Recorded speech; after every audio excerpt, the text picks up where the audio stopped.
New season, new league, new shirt, a new board, and a few new players, but I feel completely out of my depth. Let's see how long we can ride this wave for.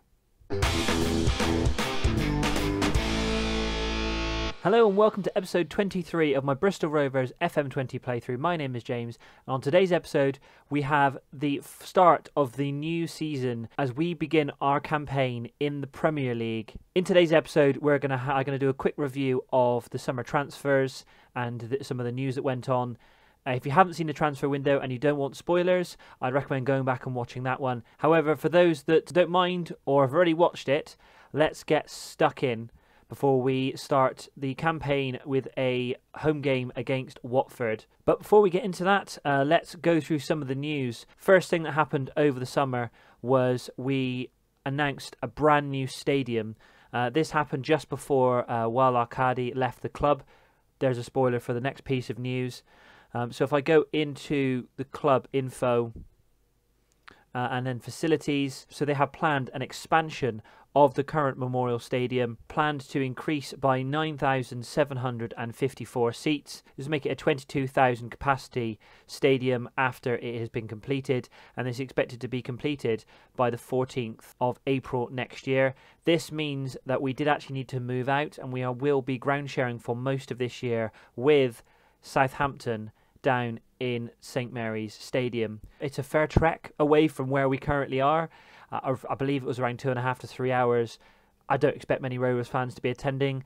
We haven't had great attendances over pre-season, and especially with Southampton sharing the ground and being also a fellow Premier League club, they're not going to come and watch us.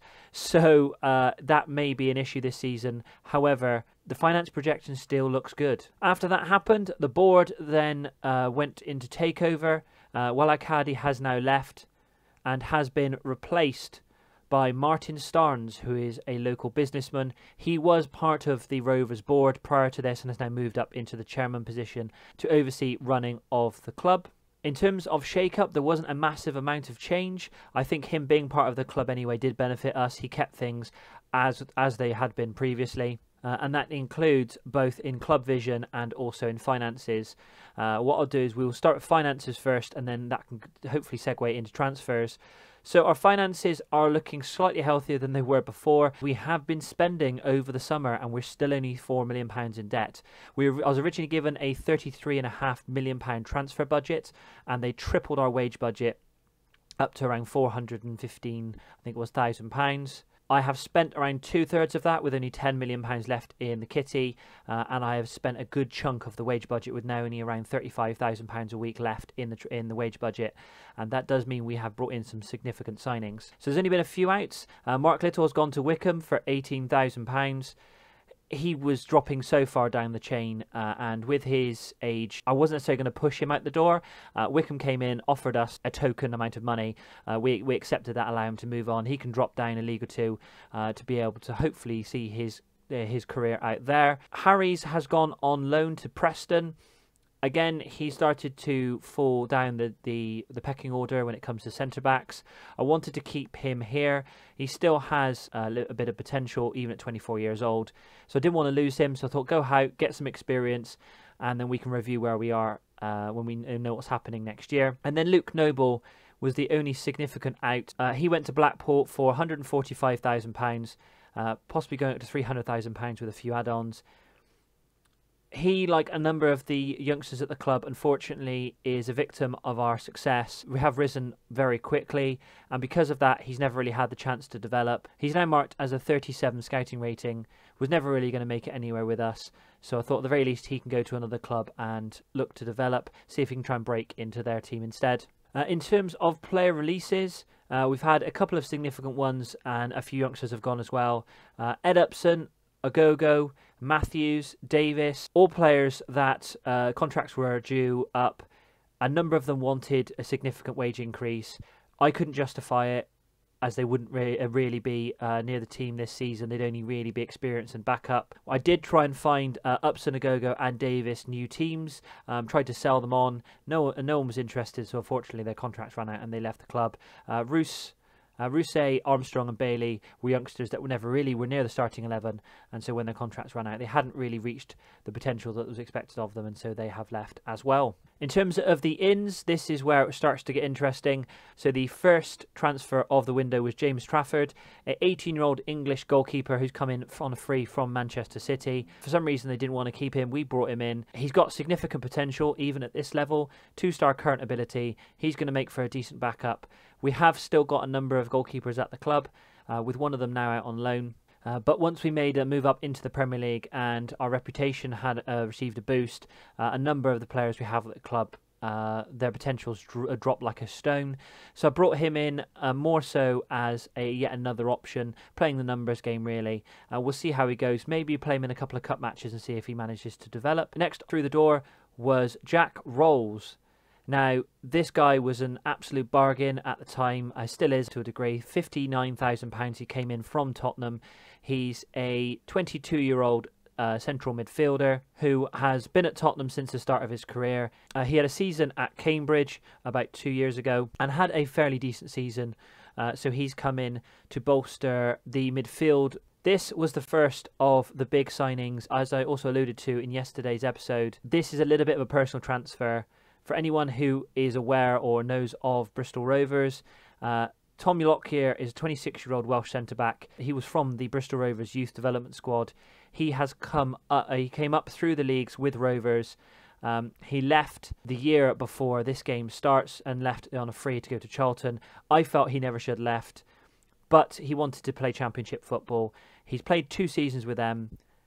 Yes, I've spent £5 million on him. I did get a little bit excited with the transfer budget that I had. He does come in currently as a backup on the bench, but he will also be in as one of our defensive midfielders. Next is Odin Bailey. He is a 21-year-old English attacking midfielder with 2.5-star current ability, 4.5-star potential ability. He has come in as hopefully one for the future. Came in for £1.3 million from Birmingham. I was looking to maybe change things up a little bit this season, see if we can play a few different formations. He comes in because of that. A player who, like many of the ones that I brought in, are going to be good for us in the Championship if that's where we do end up next season. Trying not to be too negative, obviously. Next is the first of 2 loan signings we brought in. Eddie Nketiah is a 22-year-old English striker. Who is 4-star current ability, 4.5-star potential ability, comes in on loan from Arsenal. When I was originally scouting this guy, I was for some reason under the impression he was coming in as a winger, but he's actually naturally as an advanced forward. He is one that is going to play backup to Jonathan Clark-Harris. I really want to give JCH the opportunity this season to see if he can make it in the Premier League. So he will be on the bench. If we don't end up using him come January, he may end up going back, as we are paying a significant outlay on him, 150 grand a month in terms of fees, plus we are paying his wages. He's played a handful of games for Arsenal, never really scoring, and so I'm not driven as such to push him into the starting 11. Next is another free transfer. This is going to be hopefully a one-hit wonder. 34-year-old German Sami Khedira, who comes in as experience more than anything else. 3.5-star current ability, 3.5-star potential ability. We haven't paid a penny for him. Wolves paid £16.5 million for him last season and then let him go on a free to us. I have no idea why. The only reason I can think of is because he has decided he's going to retire at the end of this season, so he is only on a 1-year contract. He is on a significant amount of money for that 1 year. I was very drawn in by all the green that is in his mental attributes. He is very slow, very, very slow, and his physicals are diminishing. Still got a fair bit of strength, but that is about it when it comes to what he can do. I'm hoping he can really control the midfield. I wouldn't expect him to move around very much, so hopefully he can just play as a pivot man. Next, and probably my best signing of the summer, Daniel Arzani comes in as a 22-year-old Australian winger/attacking midfielder, 4.5-star current ability, a full yellow 5-star potential ability. He comes in unsurprisingly as one of the best players at the club. We got him for £5 million from Man City. I have absolutely no idea why they sold him to us if he is this good a player. He has come in from the internationals over the summer. He's played around 15 games, scored around 10 goals, around 10 assists, a hatful of players of the match awards, and green crosses aboard on his average rating. He's played a fair bit over the last 2 years, had a better year with Celtic in the Premiership than he did in Serie A in Italy. If we can stay up, this guy is going to be one of the main reasons why. Next and second loan player of the window was Emil Krafth. He comes in as a 27-year-old Swedish right-back, 3.5-star current ability and potential ability. He has come in to be our main right-back on loan from Newcastle. He's played very little for them in the Premier League, but has had experience in other top flights at other clubs. We needed to upgrade in our full-back positions, and I feel he is one half of us doing that. The penultimate transfer was Matt Ritchie. He has come in on a 2-year contract. He's a 31-year-old Scottish international. He says he is a right winger. He'll also play for us as a backup on the left-hand side. 3.5-star current and potential ability. This is another player who I brought in for experience. He has been at a number of clubs, played over 400 games. He has also played for Newcastle and Everton in the top flight over the last 4 or 5 years. Didn't cost us a penny. He's only on a 2-year contract. But in terms of experience, I think he is going to be very valuable. And finally, the reason why Ritchie is a backup at left back is because we brought in Thierry Correia, who is a 22-year-old Portuguese under-21 international. He can play at both right and left back. For us, he's going to be playing at left back for at least the start of the season. 3.5-star current ability, 4.5-star potential ability. He comes in for £2.5 million from Valencia. I did consider for a while having Holmes Dennis as our starting left back. I felt we needed a stronger plug-and-play player to really allow us to try and hit the ground running. But like so many of the players that we have brought in, he comes in on a significant wage, but he's valued at just over £6.5 million. A number of these players are going to be players that they are on biggish contracts at the moment, but if we drop down, the hope is either they will happily stay with us and they'll allow us to be able to compete next season if we are in the Championship, or we can then sell them on to whoever gets promoted or another lower half of the Premier League team. That wasn't great English. So we have also had a number of expansions to the staffing crew as well.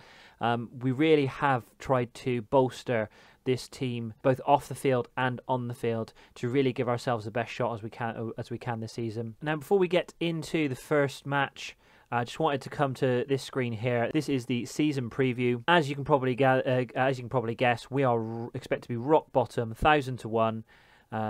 Expect to go straight back down, along with Fulham, Crystal Palace, and then Watford, Burnley and Villa being in and around there as well. The interesting bit being that Fulham, Palace and Watford are 3 of our first 5 games of the season. So depending on how long this video has run by the time I get to the end of the Watford game, I might actually play the Palace game as well, as that is the second match of the season and obviously a vital one for us if we want to stay up. However, we were also set for relegation last season, and well, we know how that turned out. So fingers crossed we can continue bucking the trend. Let's get into today's match and introduce you to the team that is going to be playing the first ever Bristol Rovers Premier League match. We have Jacola in goal.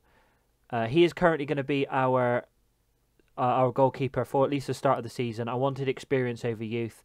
As I mentioned, we did bring in Trafford, who is likely to be his replacement, but I want to give Trafford a bit of time at the club and a chance to develop first, as he's not quite as good as Jacola is yet. At the back four, we have Correia, Kilgore, Long and Krafth, with Correia and Krafth making their debuts today as they came in over the summer. Other debuts include Rolls and Sammy in central midfield. A familiar wide men of Barrett and Lumeka. New starman Arzani in central in attacking midfield, and then hopefully the man who can continue his run of form, Clark Harris, is up front. He has had fantastic back-to-back seasons. If he can be half as good as he's been the last 2 seasons, I think we're going to be okay. One player you will notice has been absent from both the release lists and also from the team itself. Ollie Clark is still here. He is still one of the team leaders at the club. His star ratings, as many have dropped dramatically, but he is currently out with a damaged foot, and so we're not likely to see him for the first couple of games. Let's get into the first match of our Premier League campaign. I have no idea what to expect.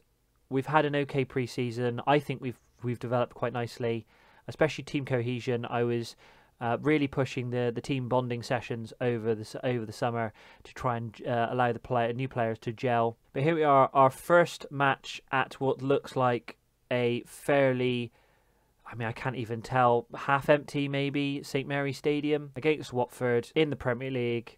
I'm going to keep saying that, as I said in the last episode, because I just cannot believe that we are here. What do I say? I'm going to say passionately, go out and give the fans their money's worth. If they've made the effort to come down here, we should make the effort to at least give them a good show. We have the first highlight here on 12 minutes. Throw in too long to Kilgore, playing it along the back four. Out to Thierry, to Barrett, who looks for a cross, puts the cross into the centre. No one's there because there's a scramble. Clark Harris is trying to get the ball, but the ball is cleared, and Watford look to bring it forward. They look to counter-attack. There's massive space out wide for Sarr, who brings the ball into the penalty, takes a shot, but Jacola does good to parry it over the crossbar. Watford have first corner of the match for Watford. Ball into the centre. Header there. Jacola makes another save. Puts it out for another corner. That's 2 saves in quick succession from Jacola. If he can play well this season, I think that is going to be one of our key factors for trying to win games. Arzani's won the ball back. Ball forward for Clark Harris, but it doesn't manage to make him, and the Watford defender collects the ball. Watford with another corner. Ball into the centre, looking for Sarr, but the ball is cleared. To Perud. Back out to the original corner taker. Back to Perud again. Looking for the cross. We are pressing them really well, but we've won the ball back. Can we? No, we cannot. Pereira is much quicker than any of our players are. Manages to collect the ball. Looks to put the ball outside to Sarr again. Who manages to go past our man into the penalty area. Cross into the centre. Watford player there is in masses of space, but doesn't manage to put it on target. We have a highlight this time. Long with the throw-in to Lameka. Looking to bring the ball forward. We haven't really had a chance yet. Can he create something for us? He goes past the fullback. Takes it to the penalty area. Shot into the centre. Clark Harris. Clark Harris' shot is blocked. And after a little bit of a scramble, Watford managed to clear it out for another Rovers throw-in. One thing I have done, as you probably see, is that we are playing a more positive tactic. As Watford here, take a free kick. Out to the back post. 2 shots. On the second shot, the ball goes in. Jacola's finally beaten just before half-time. That is going to be a gut punch for us. I'd rather it be just before half-time than just before full-time. But I don't know who that hit at the back post there. Hit Thierry. It looked like it hit him on the back. First shot was blocked. Second shot went in. And we do go in at half-time 1-0 down. I'm going to say assertively, show me something else in the second half. This is only the first game of the season, but this is a team who are going to be in and around the relegation zone with us. And Watford have a highlight straight away. We do manage to clear the ball, but their defender managed to collect it again. But Barrett manages to collect the clearance. Tries to find Clark Harris, but he can't. He wins the ball back again on the deflection. Back to Rolls, to Kilgore. Playing all the way back to Jacola. Keeping possession quite nicely. To Kilgore again. To Long. I'm happy for us just to play, but we are being pressed quite... we are being pushed off the ball quite easily by Watford. We do manage to put the ball forward though, but wayward ball goes to their left back. They look to bring the ball forward again. In the centre with Pereira, scorer of the first goal, who brings it across the centre. Playing among themselves in midfield, looking to try and carve an opportunity for themselves, to hopefully for them to put this game to rest. Out wide again, into the centre, looking for Sarr. Sarr hits the crossbar. Luckily, the woodwork manages to save us, but we are come very close to conceding a second. Nearly 60 minutes on the clock. Was going to make some substitutions, but Watford have a free kick. Ball goes to the back post. And is that a penalty? And it is a penalty. That is lax. Hopefully Jacola can make a save here, but Sarr to make it 2, and he does. I don't think we've even had one opportunity in this game so far. It says we've had a clear-cut chance, but I don't see us scoring in this game. I think that's going to be it for us there. I'm going to make some substitutions. See at the very least if we can get a consolation goal. Let's bring on Ray Sharp, the youngster for Rolls, who's not had a great game today. Let's play him as the standard central midfielder. Let's also take off Harris and bring on Nkita. Harris again has not had a very good game. I'm tempted to take Kraft off as well, but I think I'll leave that for the time being. See how we get on with those two. Watford have another highlight, another free kick, ball into the centre. Kilgore manages to clear. Barrett manages to clear it out of the penalty area as well. And the ball falls to Dawson, the Watford defender. And Watford look to bring the ball forward. Again, out the wide with Perrault, out to Shoya. Looking for the cross, looking to put it into the centre. Pereira with the ball again, playing it across their penalty area. Watford, I think, look just to kind of take their time. They're not in a rush. Sarr is one-on-one with Jacola. Luckily, Jacola manages to collect it, but yet again, Sarr was through on goal there. I mean, who do I take off? Kraft and Correa have not had the best of games. I think I'll take Correa off because Sarr is tearing him apart on that left-hand side. Let's bring Holmes Dennis on, see how he will get on. I think switch to attacking. Let's get them to show some passion. Let's do something in this game to at least show some life. But Watford have another highlight by the looks of it. Another corner. 5th of the game. Ball into the centre. Ball off the crossbar. Deflects down for Sarr. That is very unlucky. But Sarr again was not being marked. I'm not sure who was meant to be marking Sarr, but he had a free shot there on the line. It's a very weird angle for the camera. As the ball didn't hit, it was actually a save from Jacola from Dawson's header. Sarr on the back post there manages to knock it in, and that is 3-0. And if this is how, it's only the first game of the season, but if this is how these games are going to go for teams that are with us, we are going to end up rock bottom very, very quickly. I mean, we already are, but obviously in the first game of the season. But we have something here. Holmes Dennis looking to bring the ball forward into the penalty area. Can we get something from this game? Watford win the ball back yet again. Sawyer, big ball forward, looking for the Watford striker into the penalty area. Does he take a shot? He does, but it's very tame and Jacola manages to collect the ball. We have a highlight. Kraft with the throw-in to Anzani. We haven't seen much from him so far in this game. Sammy with the cross-in, but Watford managed to clear it. There are masses of space. Pereira brings the ball forward. Not any pressure from anyone at all. Knocks it over the top to Watford striker. This is going to be 4, but Jacola manages to save our blushes and keep it at 3-0. Watford with a free kick. We conceded 13 fouls in this game. I don't know what was going on there. Jacola looked like he was actually behind the line when he saved that. But it's not been given. I mean, that to me looks like it's over the line, but I guess not. But the ball goes out for a throw-in. Watford with a goal kick. But the kick only goes as far as Lumeka. Can Lumeka do something with this? But he loses the ball out to Perrault. And Watford win the ball yet again. This is has been the theme of this game. But Lumeka does manage to win the ball back. A sloppy pass from Watford to Sammy. But Sammy doesn't hold the ball up very well. Loses the ball out to Pereira. They bring the ball forward. The Watford striker is looking to come forward to try and finish this game off quite nicely. Sawyer with a really poor shot. You think from there he'd get it on target. But lucky for us, he doesn't. And we have yet another Watford highlight. But Kraft manages to at least put a tackle in this time, put out for a Watford throw-in. Perrault with the ball from the throw-in to Pereira.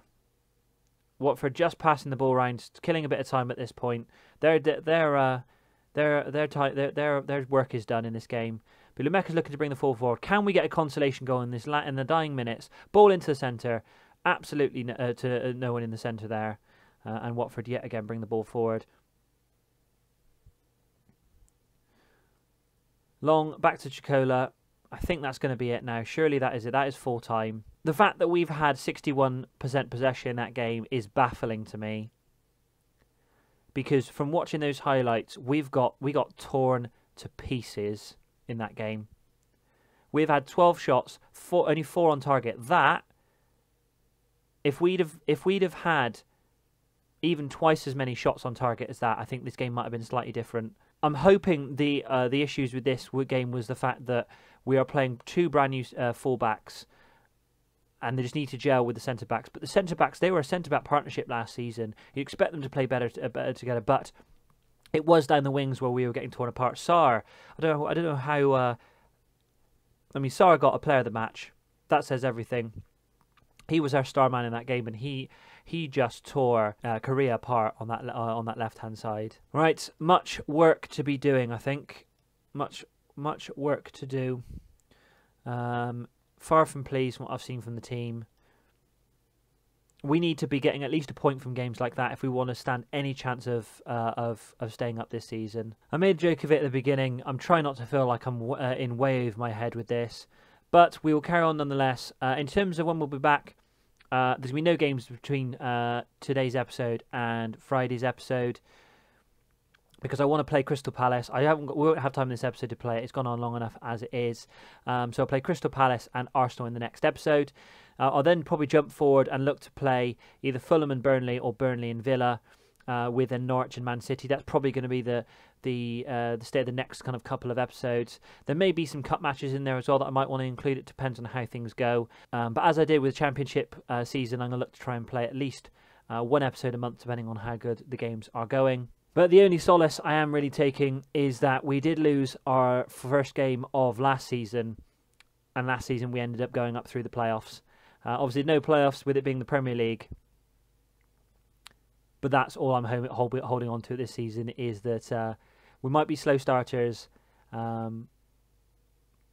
but hopefully we can finish really well. But if you enjoyed that, please give the video a like, subscribe to the channel and hit the bell icon to be notified of brand new FM20 videos every Monday, Wednesday and Friday at 5 PM. Let me know down in the comments as well how you think we're going to get on this season, and thank you very much for watching.